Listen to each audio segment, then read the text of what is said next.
Good evening. My name is Catherine Brown. I'm a Human and Social Services major at Bryant Stratton College.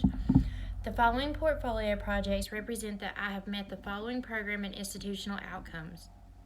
The first program outcome requires that I demonstrate ethical and legal communication techniques specific to the human and social services environment. The case that we were assigned in our case management class was the case of Ariana.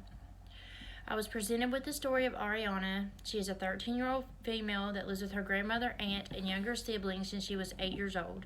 Her parents are not in the picture. She lacks a positive support system and has been getting in trouble.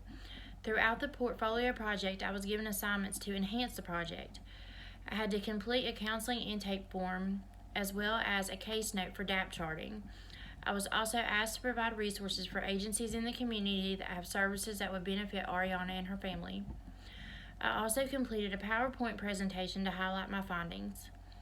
I was also assigned a portfolio project concerning family opposition to organ donation despite first-person consent in the ethics course. JD was a 25-year-old male that had sustained massive head trauma in a motorcycle accident. Because JD had consented to be an organ donor on his driver's license, the hospital was legally obligated to grant his wishes despite family opposition. I examined first-person consent legislation and concluded that the hospital is required by law to honor JD's wishes. The second program outcome requires that I showcase my ability to use current technology from administrative, clinical, financial, and operational systems to support decision-making processes. In the Healthcare Information Systems course, I was given an assignment to outline clinical systems in healthcare settings. I explained how implementing clinical systems is beneficial and how clinical systems have modernized the world of healthcare. The third program outcome requires that I adapt essential communication skills to interact effectively with supervisors, peers, and the public in various human and social settings. For career development, I had to submit my resume, cover letter, and elevator speech. This provided an excellent opportunity to get some practice completing a resume. I was also pleased to find that it gave me experience in creating my elevator speech. The fourth program outcome requires that I analyze and apply contemporary knowledge and skill sets to perform diverse administrative responsibilities in human and social services.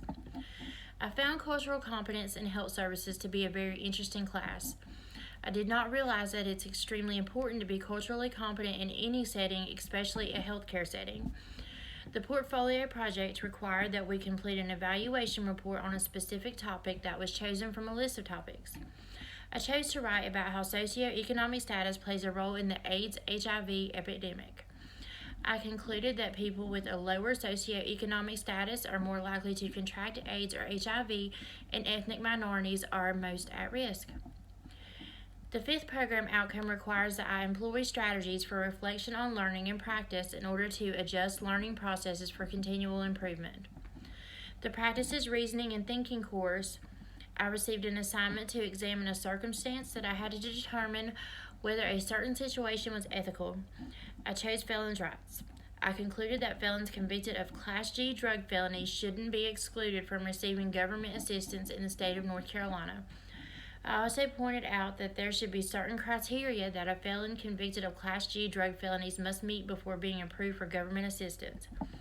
The portfolio projects ensure that all listed outcomes were properly met. Thank you very much for your time.